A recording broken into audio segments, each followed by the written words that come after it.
In the previous spoiler, it was mentioned that Luo Feng had been receiving the inheritance in the palace for 3 years.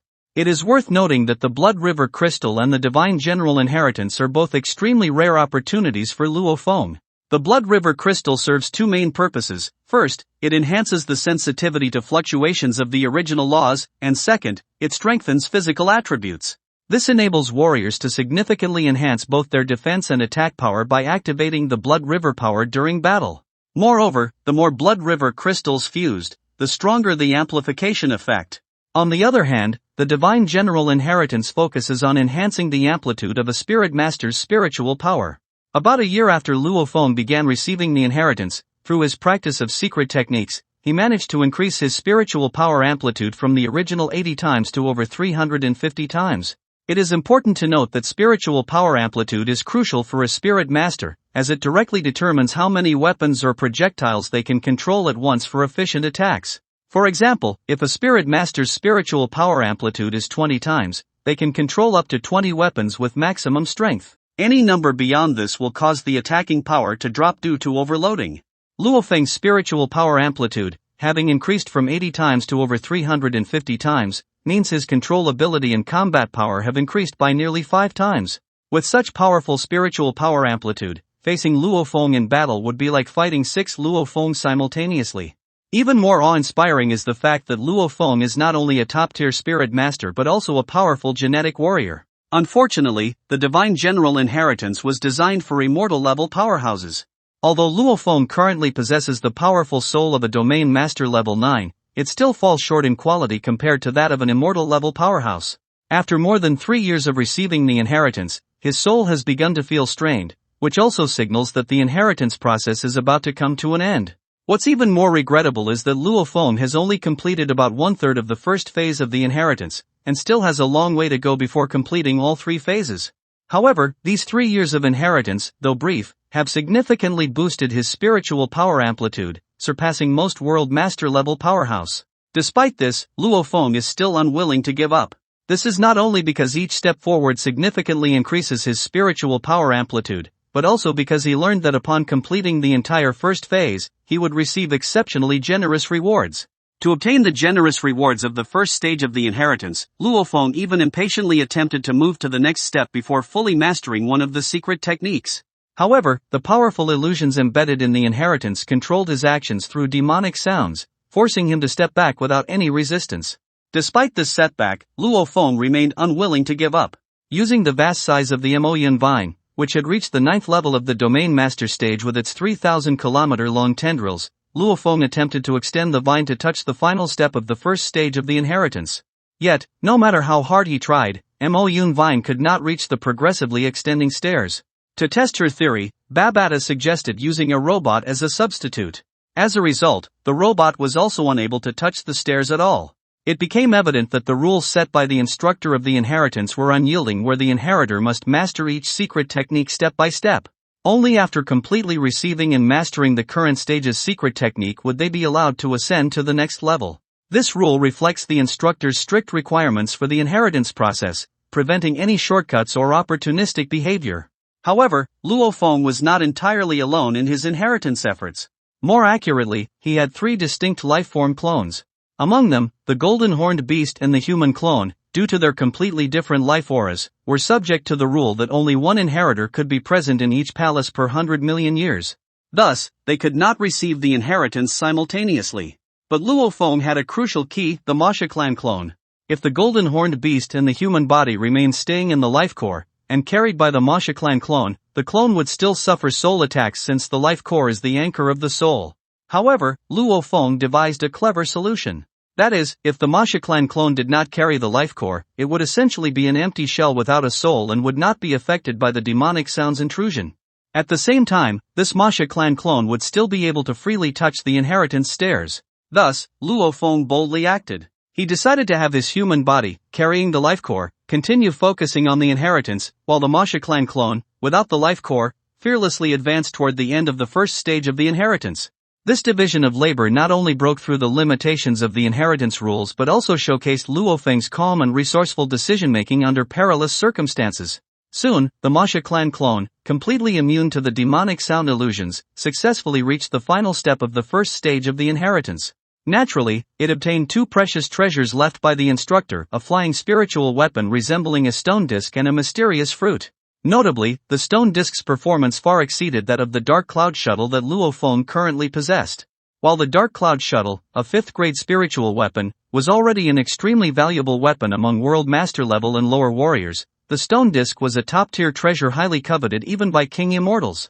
Its exceptional flight capabilities made it as valuable as 2 or 3 Black Dragon Mountain Star domains, underscoring its immense worth. As for the mysterious fruit, it was a rare treasure capable of promoting soul evolution.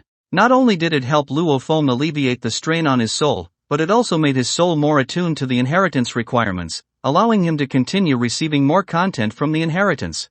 You might wonder how if Bolin were to receive the inheritance, could he become as powerful as Luo Feng? The answer is no.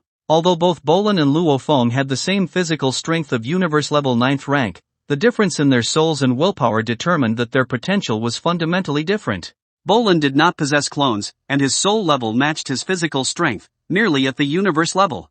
However, his attainments in the original law of space were exceedingly high, and his will, influenced by the origin of the universe, had reached the domain master level. In contrast, Luo Feng, due to the golden horned beast, had a soul that had long since broken through to the pinnacle of the domain master level, with willpower at the peak of the world master level. This dual advantage enabled Luo Feng to withstand the vast and continuous influx of inheritance information, whereas Bolin would struggle. For those with insufficient soul levels and willpower, their souls would quickly become overtaxed during the inheritance process, leading to unconsciousness and the forced termination of the inheritance. More critically, Bolin lacked the ability to leverage a Masha clan clone to cleverly acquire inheritance rewards as Luo Feng did. Through this, Luo Feng obtained the soul-transforming fruit, which further enhanced his capacity to receive the inheritance.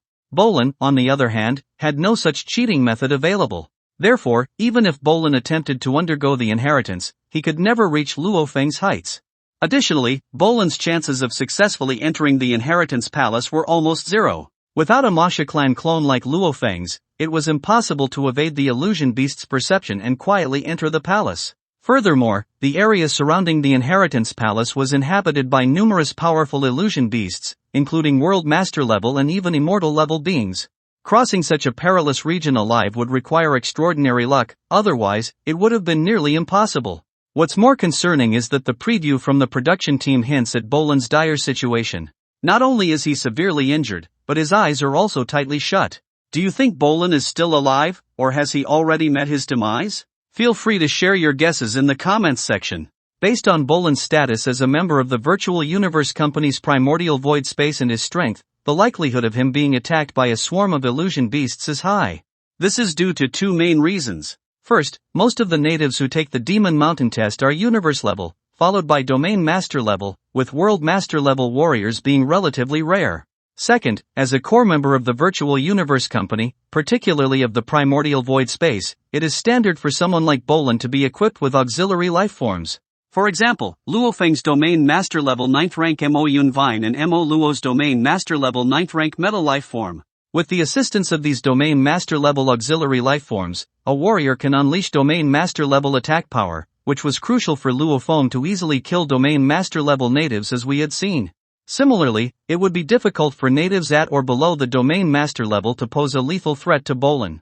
Secondly, while world master level natives pose a threat, the energy fluctuations in their world power can usually be detected by intelligent assistants. Even if the assistant isn't as advanced as Babata, it would still be sufficient to alert Bolin to their presence in advance, giving him ample time to avoid or retreat. Moreover, world master level beings generally wouldn't relentlessly pursue a universe level warrior unless there was an unresolvable mortal grudge between them. Lastly, it's worth mentioning that before Bolin's disappearance, the assassins pursuing Luo Feng had not yet entered Demon Mountain. Therefore, the possibility of Bolin being seriously injured or killed by natives can largely be ruled out. Rather than attributing Bolin's potential predicament to the natives, attention should be focused on the treacherous geography of Demon Mountain and the threat posed by the numerous illusion beasts. Solitary illusion beasts pose no life-threatening danger to Bolin. Compared to warriors, illusion beasts are clumsier in their movements, giving Bolin a fair chance to escape. The real danger lies in swarms of illusion beasts. With their simple will, illusion beasts cannot discern whether an intruder has the power to resist. Once they detect an unauthorized intrusion, they will unhesitatingly attack in groups, potentially trampling the target into pulp.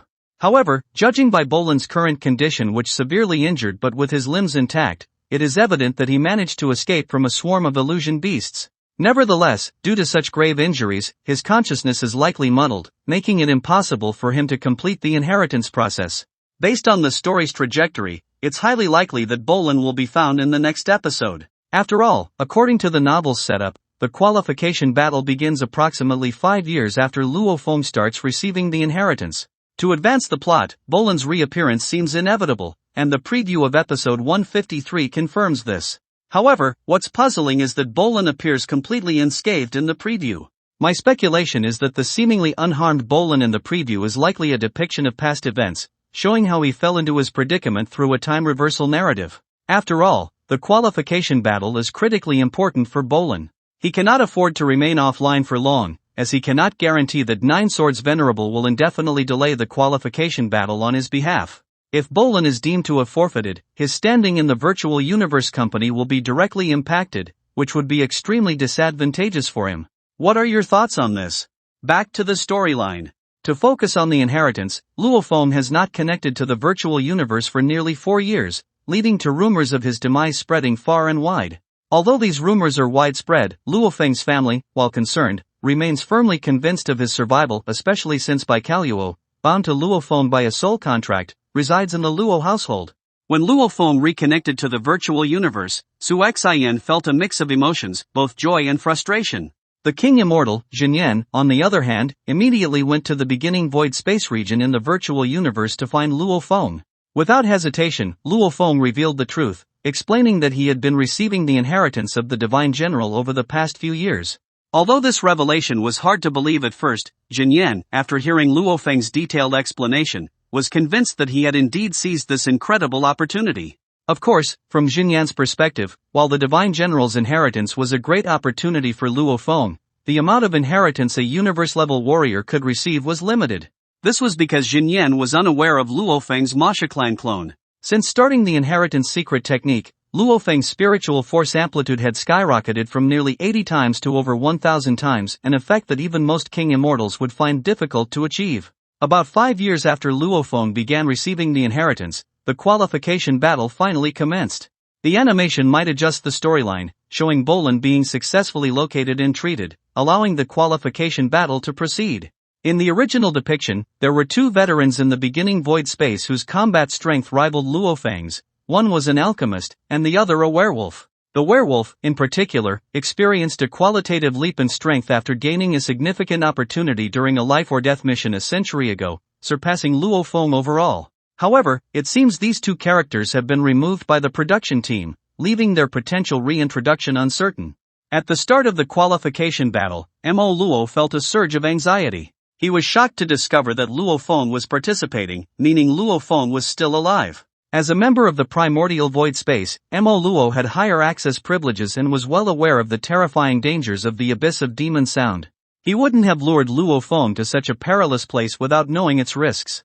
Precisely because of his deep understanding of the abyss's dangers, the fact that Luo Feng not only survived but was strong enough to join the qualification battle underscored his immense power, posing a significant threat to Mo Luo's status in the primordial void space. How could this not worry him?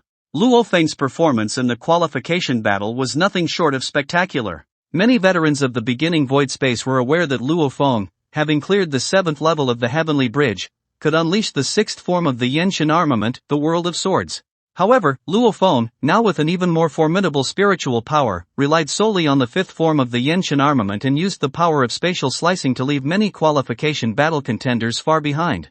After all, Luo Feng's spiritual force amplitude had increased to at least 20 times its previous level. The same techniques, enhanced with 20 times the power, naturally delivered devastating attack strength. Even so, in the qualification rankings of the beginning void space, Luo Feng was ultimately defeated by the werewolf and secured only 2nd place. Despite Luo Feng's willpower far surpassing that of warriors at his level, his attempts to exert consciousness suppression on the werewolf only managed to affect him just for a while. In the end, the werewolf quickly defeated Luo Feng within 3 moves, demonstrating his formidable strength. Although Luo Feng ranked only second in the beginning void space, he still qualified to compete with the bottom 3 members of the primordial void space for the final spot in the primordial void space. Whether Luo Feng can overcome Bolin and what fate awaits Mo Luo remains to be seen. Stay tuned for my next spoiler, where I'll share more insights with you.